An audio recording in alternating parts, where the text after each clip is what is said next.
Greensboro. This is very, very interesting camera work. Hi girls, it's Friday, so I am in the car and me and my friend Julie are about to actually go to Asheville. We're leaving from Greensboro, which is where I live, and it's going to be about 3 hours to get there. And we're super excited. The only bad thing is I forgot my book, so I had to go back to my apartment and get it, but now I have it. See, and I'm very excited to get it signed, although I feel really bad, and this is something me and Julie were talking about. We both feel really bad for making John sign books, but at the same time we really want him to sign our books, so let's go to Asheville. North Carolina! It's actually very pretty skies, but it's a little too bright for me. I'm not loving the brightness. Pretty mountains. And trees. And trees. And then I will sign all your books. Although as a preface, many of you know that I have trouble with social anxiety that makes doing this stuff kind of difficult. So I'm sorry about that I'm not going to hug you, but that to me is like an actual kind of form of assault. Side note, my computer says this machine kills fascists, and I went to the, which is it's a Woody Guthrie. Woody Guthrie got that on his guitar, and then of course, the magic of the internet has facilitated all kinds of revolutions around the world that have, taken down fascist dictatorships. I don't think of it as a political statement, really. I just think of it as an acknowledgement of what the internet does.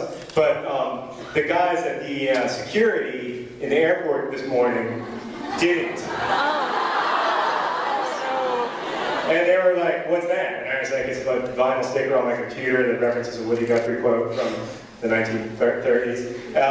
And he was like, "Well, what's the matter? Like, is it your computer special?" And I was like, "No, it's all computers. The idea of computing, the idea of free information, makes all people equal and gives people agency where they didn't have any before. Like, Gaddafi is dead, and Yes. computers have at least a tiny bit of something to do with that," and he was not very convinced. So anyway, I worked at this children's hospital, and forever after that, I was trying to write this story that was set in a children's hospital that was about this miserable hospital chaplain who was getting dumped by this girl, and it was like unambiguously about me. And the reason that it was about me was because I was trying to.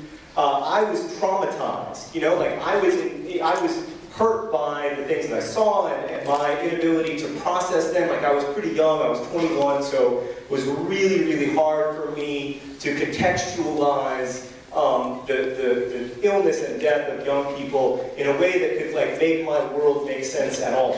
It was really hard to find any kind of worldview that wasn't completely nihilistic, that could also allow for the randomness and arbitrariness of the things that I'd seen when I worked there. And I think I was really haunted by that. And instead of making my writing really good, unfortunately it made my writing really bad. So it's Saturday and I'm still sick. Sound weird, and I'm sorry if I cough or sneeze on you guys, but just bear with me. My friend Julie and I were actually a little late to the venue, so because of really bad traffic. So by the time we actually got to the school part, we literally ran into the school. John is really funny. Most of the nerd fighters there were female, like me and Julie, but they were also under the age of 18. And they're at a high school, so I kind of expected that. It definitely made the atmosphere feel very fangirl-ish. There's nothing wrong with that. We did a Hello Hank, It's Friday, which you will see this coming Friday coming up. What he talked about was The Fault in Our Stars and how he came up with the concept of writing it and how he had been wanting to write it for a while. And how he got the idea of writing about cancer patients when he was a chaplain at a children's hospital. That's what the book is about. It's about this girl who has cancer, and everyone kind of just looked at each other and be like, wait, he's writing from the perspective of a girl, and her name's Hazel, and yeah, it sounded really good. He read an excerpt. I think it was the first chapter. If you ever have the opportunity to listen to an author read their work, it's it's a really interesting experience because you get to hear it how he always wanted it to be heard, like how he wants it to be read.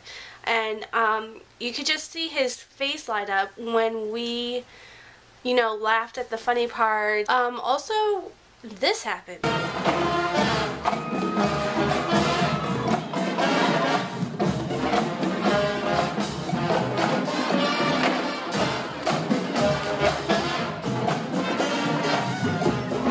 Signing our books was an experience. It was really cool. Me and Julie were in the first 20 to get our books signed. He was really sweet, really nice. You could really tell that he really appreciated that we came and, you know, we donated to the school. It was just good energy all around. That being said, the girls, the younger girls, I saw some of them crying in line to meet him, and I was like, God, how can he get used to this?